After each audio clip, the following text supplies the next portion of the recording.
Բարի վերադարձ առաջին ծրագիր, շարունակում ենք մեր եթերը եւ խոսելու ենք կարևոր նախաձեռնության մասին։ Եվ այսպես, ներքին գործերի նախարարությունը շարունակում է ջանասիրաբար աշխատել, բազմաթիվ բարեփոխումներ անել, գործարկել հին ու նոր ծրագրեր։ Պարեկային ծառայության համալրման ծրագիրը կրկին մեկնարկել է։ Ովքեր կարող են դառնալ պարեկ։ Այս եւ ոչ միայն այս հարցին կպատասխանեն մեր հյուրերը։ Իսկ մեր հյուրերն են Հայաստանի Հանրապետության ներքին գործերի նախարարության, ոստիկանության, պարեկային ծառայության, Երևան քաղաքի գնդի 4-րդ պարեկային գումարտակի 3-րդ վաշտի ավագ պարեկ, ոստիկանության ավագ լեյտենանտ Ազատ Հակոբյանը եւ Հայաստանի Հանրապետության ներքին գործերի նախարարության, ոստիկանության, պարեկային ծառայության, Երևան քաղաքի գնդի առաջին պարեկային գումարտակ առաջին վաշտի ավագ պարեկ, ոստիկանության ավագ լեյտենանտ Մարիամ Պողոսյանը։ Բարի առավոտ, օրը վերջանում։ Ոնց եք։ Շատ լավ։ Շատ լավ, ինչպես են սկսում ծառայությունը պարեկներ ընդհանրապես, հա, ինչ տրամադրությամբ։ Տրամադրությունը շատ լավ, շատ բարձր։ Ունենում ենք առավոտյան հրահանգավորում, որից հետո դուրս են գալիս արդեն Երևան քաղաքում, մենք Երևան քաղաքի պարեկային ծառայության գնդից ենք։ Ունենում ենք առավոտյան հրահանգավորում, որից հետո դուրս են գալի Երևան քաղաքում, արդեն շարունակում ենք մեր ծառայությունը։ Եվ առավոտը վաղ եք սկսում, ճիշտ է։ Այո, շատ վաղ ենք սկսում, արդեն Երբ քաղաքը դեռ քնած է։ բոլորը քնած են, իսկ մենք արդեն սկսում ենք մեր ծառայությունը։ Շատ լավ, եկեք ծրագրի մասին խոսենք, քանի որ այն արդեն բաց է, հասանելի է եւ մարդիկ, ովքեր ցանկանում են համալրել պարեկային ծառայողի շարքերը, կարող են դիմել։ Ինչպես դիմել, ինչ ընթացակարգ կա եւ ինչ է պետք պարեկ դառնալու համար։ Ուրեմն կարող եմ ասել, որ կարևոր շեշտադրում կցանկանայի անել, կարևոր փոփոխություն, որ այլևս դուրս է եկել տարիքային սահմանափակումը, որը գործում էր նախկին կանոններով եւ այժմ արդեն չափահաս ցանկացած քաղաքացի, որը կցանկանա համալրել պարեկային ոստիկանության շարքերը, կարող է դիմել մինչև դեկտեմբերի 12-ը դեռ ընդունելության հայտերն ընդունվում են։ Կարող եմ ասել, որ եւ աղջիկները եւ տղաները պետք է անցած լինեն պարտադիր զինվորական ծառայություն կամ օրենքով սահմանված կարգով ազատված լինեն ծառայությունից եւ ցանկացած աղջիկ, որ կարծում է, որ ինքը կարող է եւ ցանկանում է համալրել մեր շարքերը։ Ֆիզիկապես պատրաստ կլինի ոստիկանության մասնագիտության գործառույթը շարունակելու։ Իսկ ինչին ամենաշատը պիտի ուշադրություն դարձնի դիմորդը, որ ուզում է դիմել։ Ինձ թվում է իր ցանկությանը։ Ինչքանով է ինքը տրամադրված, ինչքանով է ինքը ուզում եւ պատրաստ համալրելու մեր շարքերը։ Այո, խոսենք այդ պատրաստը, հա, մենք պարեկային ծառայության անցնելու համար եւ ընդհանրապես այդ մեծ պատասխանատվությունը քեզ վրա վերցնելու համար դու որպես մարդ, որպես քաղաքացի, ինչին պիտի պատրաստ լինես։ Առավոտյան շուտ արթնանալուն, երկար ժամանակ անցկացնելու ծառայության մեջ, քիչ ժամանակ տրամադրել այո ընտանիքին, ինչեր է ունենում պարեկի ծառայողը, հա, պարեկային ծառայողը։ Ես կասեմ, ավելի շատ ես կարծում եմ պետք է սերը հայրենիքի հանդեպ ավելի շատ լինի, քանի որ մենք բոլորս մեր ընտանիքները ավելի առաջնային ենք դա ասում, բայց այս դեպքում ընտանիքը չասեմ ասում է երկրորդային պլան, բայց ընտանիքի հետ ավելի քիչ է ժամանակ անցկացնում, քան լինում ես ծառայության մեջ, ժամանակը, որը անգին է նվիրում ես հայրենիքին, պետությանը։ Այսինքն այն գործունեությունը, որ դու ծավալում ես արդեն ընտանիքից դուրս, էլի ընտանիքի բարենպաստ կարգու կանոնը քաղաքի հետ ամեն ինչ ապահովելու համար է։ Այսինքն էլի գնում ենք դեպի ընտանիք։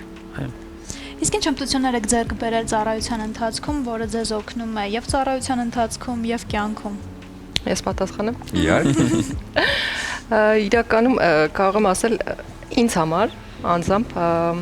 դրական կողմ որպես պարեկային ծառայության կարող եմ ասել այն, որ ես իրականում ինձ համարում եմ ինտրովերտ մարդ, բայց պարեկային ծառայության ընթացքում իմ կոմունիկացիոն հմտությունները շատ են զարգացել, քանի որ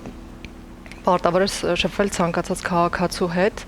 եւ այդ շփումների ընթացքում դրսեւորել նաեւ քեզ որպես ինքնավստահ, ոստիկան, որտեղ ինքնավստահությունը իմ կարծիքով ոստիկանի կերպարին համահունչ բնավորության գիծ պետք է դառնա, նրա անքակտելի վարքագծի այդ անքակտելի մասը դառնա, եւ ավելի ինքնավստահ եմ դառել եւ արդեն ավելի ազատ եմ շփվում մարդկանց հետ, ինչը փոխանցում է նաեւ իմ առօրյա կյանք։ Այսինքն այդ ինքնավստահությունը, որ ես փորձում եմ դրսևորել ծառայության մեջ, նաեւ փոխանցում իմ քաղաքացիական կյանք, ինչը ինձ համար շատ մեծ առավելություն է արդեն իմ անձնական կյանքում դառնում։ Իսկ ինչի որոշեցիք դառնալ բարեկային ծառայող ոստիկան։ Եթե օրինակ 10 տարի առաջ ինձ ասային, որ ես կրել եմ ոստիկանի սպայի ուսադիր, ես չէի հավատա ճիշտն ասած, բայց իմ պարագայում կարող եմ ասել, որ որոշումս երկար քննարկումների արդյունքում չի եղել, բավականին սպոնտան եմ որոշումս կայացրել։ Իմ ընկերուհին է ինձ խորհուրդ տվել, ով եւս հանդիսանում է ոստիկանության ծառայող, սակայն այլ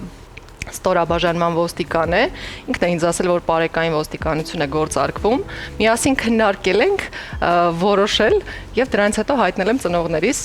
Եվ ինչպեսին է արձագանքը, իրականում կարող եմ ասել, որ անսպասելի էր, բայց ծնողներս վստահել են իմ որոշմանը, տեսել են իմ տրամադրվածությունը, այն որ ես գիտեմ ինչ եմ ընտրել եւ պարտավոր եմ իմ որոշմանը տեր կանգնել այսպես։ Շատ լավ, իսկ հայ վարորդները ինչ խախտումներ են ամենաշատը սիրում անել։ Ինչն է, որ այսպես ամեն քայլափոխի ձեզ հանդիպում է եւ նյարդայնացնում է։ Չեմ ասի իրանք սիրում են, ինձ թվում է խախտումները պատահական են ստացվում բոլորի մոտ էլ։ Մեր հայերը մեղմ ասեցիք, բայց օքեյ։ Միամիտ անցակ արմինուզի։ Բայց ամենայն դեպս ոչ մեկ բոլորի դա է։ Միտումնավոր կերպով խախտումներ չի անում, մենք էլ ենք ընկալում ենք ինչ-որ դեպքեր կա, եթե հնարավորություն ընձեռվում է, օգնում ենք, աջակցում ենք, հիմնականում ծառայությունից ելնելով ինչ-որ հիվանդանոցային հարցերում, շտապելիս, հա, մենք նույնպես աջակցում ենք, օգնում ենք։ Բայց ամենահաճախ հանդիպող խախտումը այդ ինչն է, թարթիչ չմիացնելը։ Ավրագոտուց չօգտվելը եւ հեռախոսից օգտվելը ընթացքի ժամանակ եւ շատերի մոտ իմ կարծիքով սովորութային հարց է։ Օրինակ, երբ որ մեքենան սկսում ես վարել, սովորել, այդ սովորելու շրջանից արդեն երբ որ դու ամրակապվում ես, իմ օրինակով կարող եմ ասել, այլևս չամրակապված չես կարողանում վարել։ Իսկ երբ որ արդեն սովորությունը ձևավորվել է, դա արդեն դժվար է։ Այո, ես որ նստում եմ տաքսի եւ ամրագոտին եմ կապում, ինձ վարորդն ասում, ախպերս մի կապի, ապահով ասում, ես ձեր ապահովության համար չեմ ասում, ես իմ ապահովության համար եմ կապում։ Ձեր մասին չեմ մտածում, իմ մասին եմ մտածում։ Շատ լավ, ինձ այսպեսի հարց է տրվում Ազատ, երբ որ մենք միշտ ընկալել ենք սա, հա, որ բարեկային ծառայությունը, ընդհանրապես ոստիկանների ծառայությունը երկու տղամարդ են միշտ։ Այ ինչպես է լինում, երբ որ թիմային աշխատանքի մեջ եւ ծառայության մեջ տղամարդ եւ կին է։ Ինչպես է կարողանում շատ ճիշտ անցկացնել ծառայությունը, որպեսզի այդ համահունչ վիճակը նաեւ ազդի նորմալ աշխատանքի վրա։ Սենց կասեմ, ուղղակի լիքը պահեր են լինում, երբ կին ծառայեկիցը լրացնում է տղա ծառայեկիցին, օրինակ հաճախ ունենում էինք բռնության դեպքեր, երբ որ մարագորեն մեկնում էինք դեպքի վայր, հանդարտ տեսնում էինք ամեն ինչ էլ որ պատահած լինում էր, քաղաքացիներից կանայք օրինակ անկեղծ չէին կարող կամ ամբողջովին չէին կարող ասեն իրենց հայտարարության մեջ նշեն։ Իսկ երբ նու ծառայեկից ընկերդ լինում է կին, ավելի հեշտ է, ավելի վստահում են, ինքը արդեն ավելի անկեղծ կին ծառայողի մեջ տեսնում է իր քրոջը, իր ընկերուհուն, ավելի ազատ է շփումը ստեղծում, իսկ որը օգնում է ծառայությանը։ Եվ հիմա ձեզ հարցնեմ վարորդների առումով, հա, երբ տեսնում են, որ կին ծառայող է, ինչպիսի վերաբերմունք կա, արդյոք կին վարորդների դեպքում այդ սոլիդարությունը պահպանվում է, թե տղամարդիկ ավելի բարեհամբույր են լինում, երբ տեսնում են, որ գեղեցիկ սեռի ներկայացուցիչ է, օրինակ փողոցում օգնում երթևեկությունը բացել։ Հիմնականում արձագանքները շատ դրական են, երբեմն նույնիսկ երբ որ խախտման համար ես կանգնացնում տրանսպորտային միջոցը եւ մոտենում ես քաղաքացուն, ինքը որ տեսնում է, որ կին ծառայող է մոտեցել, մի անգամից ժպտում է, չգիտեմ, նրա վերաբերմունքը կարծում եմ ուրիշ, այո, ընկալում եմ որպես թույլ սեռի ներկայացուցիչ անկախներից, որ այդ պահին դու համազգեստ ես կրում։ Եվ խոսելու ընթացքում էլ դու զգում ես, որ ինքը փորձում է ավելի օրիորդապնդիչ վարկ դրսևորել։ Շատ լավ, ես միշտ ասում եմ, որ կնոջ գենի մեջ կա մայրական ինստինկտը, հա, բնազդը եւ զգացմունքայնությունը։ Եթե տղամարդը որոշակի, հա, իրադարձություններում կարող է սառնասրտություն պահել եւ չտրվել էմոցիաներին, ապա կնոջ համար դա կրկնակի դժվարություն է։ Երբ որ նման իրավիճակում եք եւ նման դեպքի վայրում եք լինում, հա, ինչպես է կարողանում ձեր էմոցիաները զսպել եւ ցուցաբերել աշխատանքային սառնասրտություն։ Ես կարող եմ ասել, որ այդ կարծիքը եկեք անհատականացնենք, որովհետև կարող եմ իմ ծառայողական փորձից ելնելով ասել, որ շատ իրավիճակներում լինում է, որ օրինակ ինչ-որ ահազանգով ենք մեկնում, որ էմոցիոնալ կարող է լինել, հա, եւ վերադասությունը փորձելով քեզ պաշտպանել, որպես կին ծառայող, հետ է մղում, որ ինքը առաջ գնա, որ դու օրինակ չտեսնես այդ տեսարանը եւ այլն բան, բայց իմ պարագայում ես մի քիչ սառնասիրտ եմ, թե սառնասրտություն եմ կարողանում դրսևորել եւ բավականին համարձակ եմ գործում, ինչը որ անակնկալի է բերում եւ այդ ժամանակ այնտեղ գտնվող քաղաքացիներին եւ իմ վերադասությանը, ըստ գլուխ գովալու համար չեմ ասում, ուղղակի դեպքեր են եղել, որ ինձ թվում է անհատական է ավելի։ Անհատական է։ Հա։ Եվ հիմա հասկանանք, քանի որ նոր ընդունելությունը արդեն կա, այն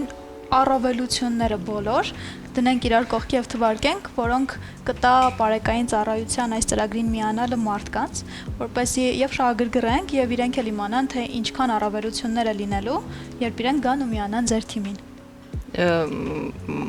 Երկուսս էլ թվենք առավելություններից։ Կարող է յուրաքանչյուրը տարբեր է։ Դուք ասեք աղջիկների տեսանկյունից, կանանց դուք տղամարդկանց։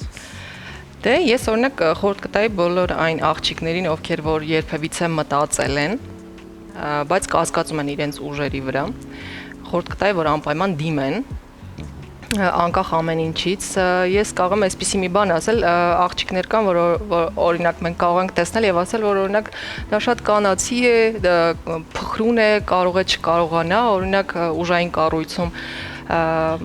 ծառայել, բայց ես կարող եմ իմ օրինակով ասել, որ մենք ինքներս չգիտենք մենք ինչքան ուժեղ ենք եւ ինչ մեծ պոտենցիալ ունենք, քանի դեռ չենք հայտնվել այն իրավիճակում, որտեղ որ պետքա դրսևորվի այդ պոտենցիալն ու ներուժը։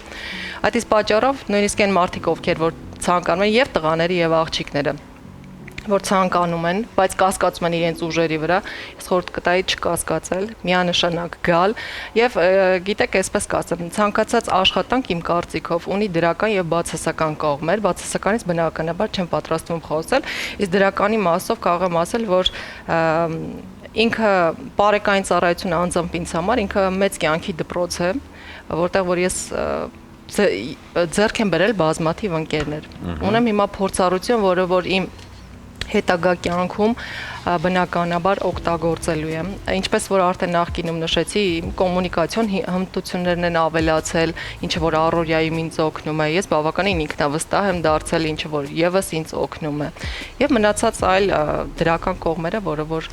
ինձ թվում է թվարկման կարիք չունեն։ Մեծ փոքր ժամանակվանից սովորեցնում եմ, որ այ եթե չարություն անես, հիմա կկանչեն ոստիկան ձյաձյան եւ քեզ կպատժի, հա, եւ սա բերում է նրան, որ մենք սկսում ենք փոքր ժամանակվանից վախ ունենալ եւ մտածում ենք, որ իրենք այսպեսին են, երբեք չեն ժպտում, երբեք ոչ մի էմոցիա չեն տալիս եւ իրենք հենց այն մարդիկ են, ովքեր մեզ կպատժեն։ Բայց հակառակը, մեզ կպաշտպանեն ցանկացած իրավիճակում։ Այնպես որ բավականին էմոցիոնալ մարդիկ են, ինչպես արդեն նկատեցիք, շատ գեղեցիկ ժպիտով եւ տրամադրությամբ։ Եվ որpիսի այս ժպիտն ու տրամադրությունը լինի ձեզ հետ միշտ, մենք ուզում ենք ձեզ նվիրել բացիկներ, արևբացիկներ, որոնք արև են իրենց տեսակով եւ նախատեսված են սիրելի մարդկանց նվիրելու համար։ Ձեզ ուզում եմ նվիրել Էրիկի խոսքերով, իմ աշխարհ երկ լինեմ աշխարհով մեկ, քեզ գրկեմ ու ինքս ինձ տամ Երանի։ Շնորհակալ եմ։ Համոզված եմ, որ կլինեն մարդ, ում այս խոսքերը դուք կասեք եւ դուք քանի որ ունեք բալիկներ, երկու տղա, ես ուզում եմ ձեզ նվիրել Դումիկյանի խոսքերով, հա, Մոյսին, այսպես են կոչվում բացիկները, սա ձեր զավակներին, ձեր Շնորհակալություն։ Շնորհակալ եմ շատ։ Շնորհակալ ենք ձեզ ու բարի ծառայություն։ Շնորհակալություն։ Դեն սիրելի հեռուստադիտողներ, եթե ցանկանում եք դառնալ պարեկ, առանց երկմտելու միացեք այս հրաշալի թիմին, ես մեկ անգամ հիշեցնենք մինչև դեկտեմբերի 12-ը ներառյալ կարող եք դիմել եւ միանալ այս հրաշալի թիմին։ Իսկ հիմա կլինի կարճատև դադար, որից հետո կվերադառնանք եւ կամփոփենք այսօրվա առավոտը։